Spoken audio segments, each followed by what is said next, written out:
Good, man. How are you? Nice background too. Damn, that's rad. Yeah, thank I you, see man. the binge and purge box up there. That changed my life. Yeah, I see all sorts of good stuff. Yeah, man, right here, I see right up. Trivium Ascendancy to your left or to your Of right. course. Yeah, I have Yeah. some albums here, so we're Hell gonna yeah, talk man. about some of that stuff. Awesome, man. Sounds good. Thank you so much. It's been 30 years collecting music, man. So It looks like it. I love it. we always love the physical format, and in this day and age, with things going so digital. So Oh man. it's not the I same. agree. I miss it. I miss it. I miss tangible things. That's why like the only piece of art we've collected is that In the Court of the Dragon piece, the original Okay. that's sitting in our hangar. I love that stuff and cassettes and vinyl and things I can hold. Yeah, I'm with you there. Yeah, but now you have to think about space, no? Because there's so many things.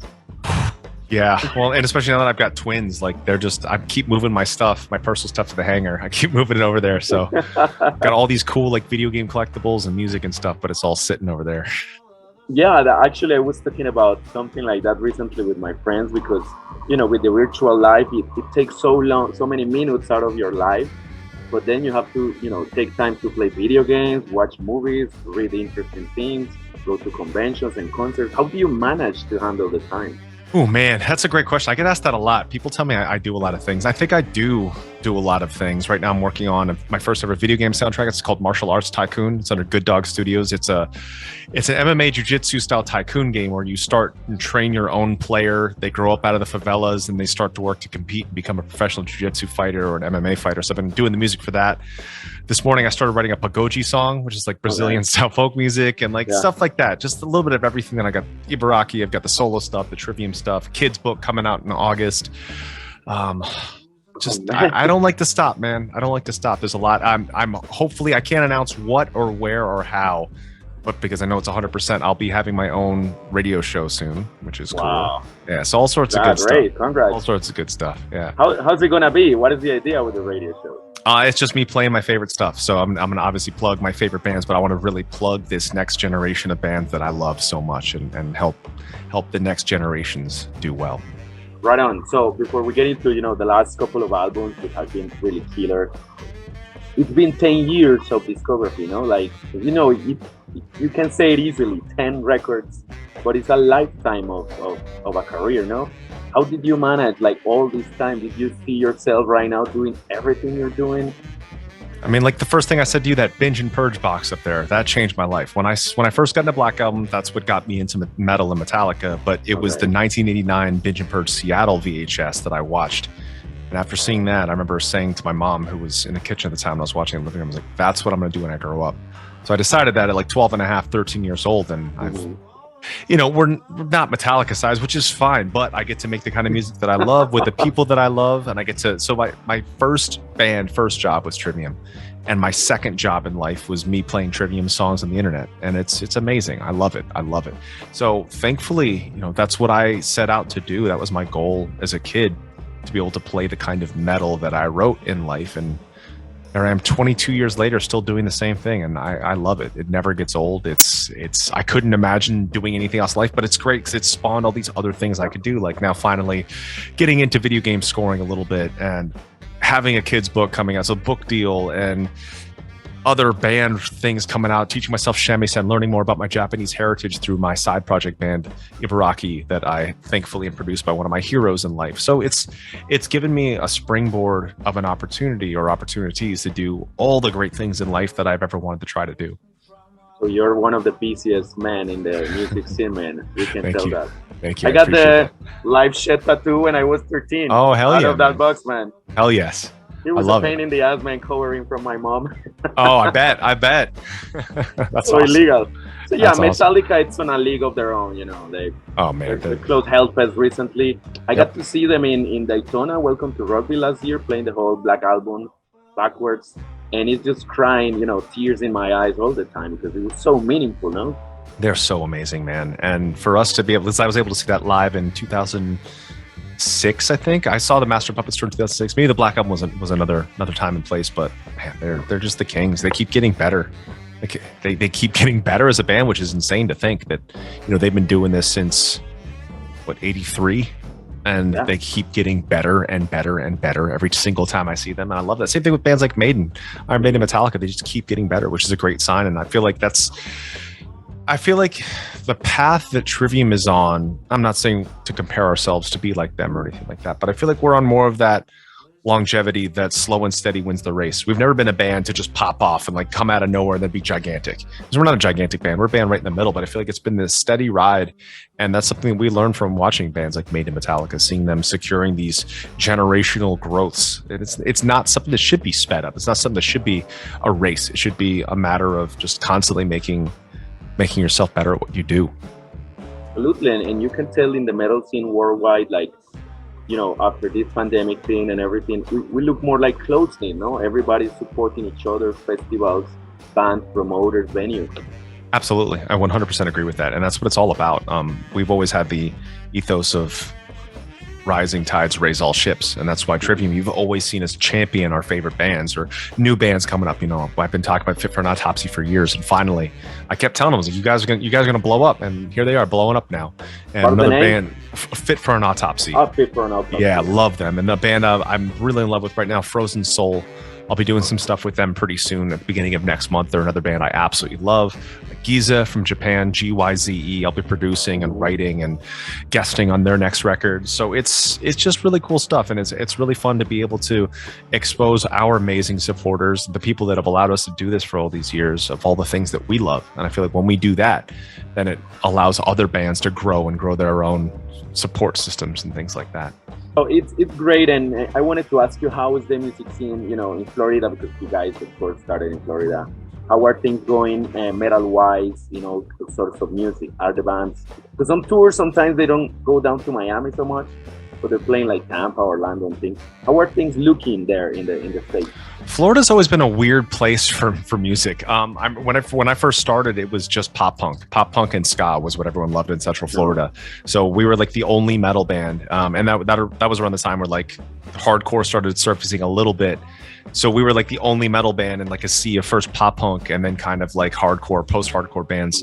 The death metal glory days were like in the early 90s. So I completely missed that in Tampa. But nowadays it's strong. It's strong. I mean, Orlando is interesting because I feel like if you're a metal band from here, or at least in the case of Trivium, we did really well as a local band. When we got signed, people didn't come out and see us, and it took years later before we got the hometown support again.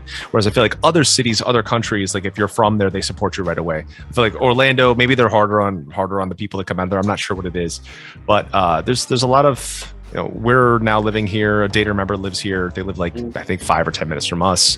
As far as that, the local scene, there's a couple awesome bands. Mindscar is a band that he's the guy that got me into black metal back when I was like 15 or so. Richie Brown, so they're still around and they're a fantastic band. Mindscar, yeah, local black metal band. But Richie Brown of Mindscar is the one that taught me what black metal was when I was 15. So thanks to him, I learned all about that. So the scene's all right. It's strong for some things. Metal, it could be stronger, but we're working on that. Okay. Yeah, it's all right. And another interesting thing is that, of course, we're going to talk a little about Isan. Emperor was recently in Colombia, in Bogota. I saw the pictures. Holy cow, man. Yeah, man. It was like 30 years of bottle up energy in the black metal scene. They were like the only band, like big bands of the Norwegian black metal scene in the 90s not to have come. And let me tell you, man, it was like more than 3,000 people, the whole atmosphere. It was intense because, we don't have bands so often. So when we have them, it's really, really a great atmosphere. And it was amazing. That's so awesome. Yeah, so I specifically saw the pictures from Bogota and I texted Ishan. I was like, that looked like a good show. Yeah, that's so awesome. I'm very happy to see them doing so well because they absolutely deserve it. Yeah, so it's great. And what about the sound of the band? I mean, because it's, people will love to categorize, bands. So when Trivium started, many people was like, okay, similar to this and that and comparing things. How has been the whole evolution of Trivium through the years? Great question. Yeah, it has been very interesting for Trivium because when we released Ascendancy, we were dudes that were really into death and martyr, and we were into like very technical thrash. Oh, yeah. Hell yes, man. Very technical thrash and metal, but also the Swedish scene. Like the Gothenburg scene was huge for me. And I was into metalcore, but specifically the German metalcore scene. Bands like Heaven Shall Burn and Caliban. So to us, Ascendancy was just, it mixed things that maybe people didn't expect. Because I've talked a lot about my musical influences around the time. I was everything from satanic black metal to Christian metalcore and everything in between. I feel those polar opposites, like me being just as knowledgeable and just as big of a fan of extreme metal as I was, thrash metal, as I was power metal, all these different things. And to mix them into one is what made Trivium something very special.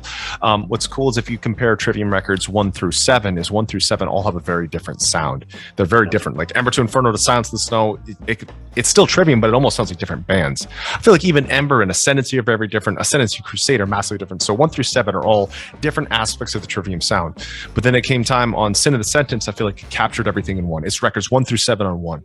And then with the Dead Men Say is records 1 through 8 on one, and Court of the Dragon is albums 1 through 9 on one. So it summarizes everything that Trivium is, and it's the same thing for Ibaraki. Although Ibaraki is a little bit different. What's interesting about Ibaraki is I feel because we presented this record in chronological order, with the exception of the intro and the outro. So tracks 2 through 9 are actually presented when they were written, and it's the actual guitar tracks when I recorded them. So Kagutsuchi and Ibaraki Doji were recorded and written in 2010, 2011. So those are DI tracks from 2010, 2011. The final 2, Ronin and Susanoo, were actually recorded in 2017. So I feel like the Ibaraki record is almost like 4 Ibaraki records throughout 12 years on one record. It's like those, like Ibaraki and Kagutsuchi are kind of similar. Jigoku is its own thing. Akuma and Tamashi are its own thing. Komorebi is its own thing, and Susanoo and Ronin are similar. So there's the 4 or 5 different records all in one. I like to do it all, man. I like to do it all. So the relationship is incredible because it's not only a company that is supporting you, or you can see you in pictures and promoting their guitars. It's actually working and very into the process of the sound of Trivium. Massively, yeah. It's all about, for me, I've been pushing guitar players, writers, everyone to really practice that right side brain effort, like the mechanical things that it takes to be good at your instruments. So you can pull off what you want to pull off. And the creative side, just allowing anything to happen. What's so great with Trivium is there are no rules or limitations or things or places that we can't go or shouldn't go. We know what Trivium is. Like, we'll never write a country song. We'll never write an EDM song, because these are just things that we don't even have to say we're not going to make them, because it's part of our identity. We know what Trivium should sound like and be. And to have that freedom is really amazing, to be in the kind of band that we get to make exactly what we want to hear. And I know this sounds selfish, but we make the kind of music that the 4 of us want to hear. We don't think, is anyone going to dislike this, or is anyone going to like this? And then with Ibaraki, it's even more of the same. It's just the kind of music that I want to hear that maybe didn't exist before, and I get to make it that way. So that freedom, I feel like, is really only something that can happen in the genre of metal, to be like that free, to be able to make exactly what you want. And that's just been such a huge thing for us. And I feel like that's why these last 3 records, it's pretty amazing when people say the 10th record is potentially the best Trivium record of all time. Like, that's not something you usually hear. People usually say, it's the old stuff. It's the old stuff. But I feel like Dragon is as exciting as Ascendancy, which is so great. And it shows the love that we have for making music. And that's the big thing. It's like, we just got to say, do we love what we're playing here? Do we love what we're hearing here? And if we know that, then the song is right. It's amazing. And I think every decade has its own zeitgeist, its own feeling. And I remember Benjamin was here, and we met in Notfest, Mexico. Remember the first Notfest that was playing in Mexico 6-7 years ago? Yeah. I was there. That's where I met you and other guys. I was working with El Nino for the weekend. And it's amazing to have now these festivals coming to South America too, like the Notfest has been a couple of years in Bogota. I think it's probably going to expand to Brazil or Argentina or something. So there's something very, dynamic and still energetic with the South American audience, when you guys play here. Absolutely. We've always said the South American audience is one of the absolute best. I mean, it's not just crowds that sing the solo parts. They sing the rhythm guitar parts. They sing all the words. They know everything. It's the most passionate and devoted. That's one of the places in the world that I use as an example that metal is a lifestyle. It's not just a genre of music. In America, it's the majority. It's a genre of music. There are people like myself, people like the great bands that I've mentioned, that it is a lifestyle to them. But South America, it's a known thing. Like, everyone knows what metal is. In America, not so much. So that's why it's always such a treat to go over there. We've only been there once, and I think the only time we played, looks like in a small theater, no? Yeah, we played in Colombia. I believe we were playing the same day as Megadeth. And I think it was the day after Metallica. So that was really, really difficult. So hopefully the next time we play there, we're not playing against Metallica and Megadeth. Okay, so to wrap things up a little bit, here, Court of the Dragon, this album has been in the top 10, top 20 albums last year of many magazines. You know, we have Revolver, we have even Decibel, like Kerrang in Europe and every other places. You actually got an award, no, a heavy music award for cover of the year, no? I saw Absolutely. that on YouTube, and is this guy Matthew Nadir? Yep. He's a master. I mean, he's as good as the old masters like Caravaggio, and I'm so honored he took on this project. We have the original, the one of one that exists in our hangar, and it is beautiful. It's crazy to look at. It looks like something that belongs to be in a museum. So it's awesome. But he and I are talking about he's going to do the next Ibaraki cover as well, which will be really good. So we're going to have him do that, and it's going to be great. This next touring cycle that we've got coming up here too, we've got amazing art being made that's all Japanese inspired as well, from Half Sumo, the company that people see me do the kids book with, the cool jacket, those collabs I've been doing, that they're doing our stage artwork now, and I just saw the previews of that. It's also very, very cool. So we just never stop. It's all about constant evolution while doing what we love. I'm into that. Muchas gracias, mi amigo. Hasta luego. De nada, Matt. Hasta luego.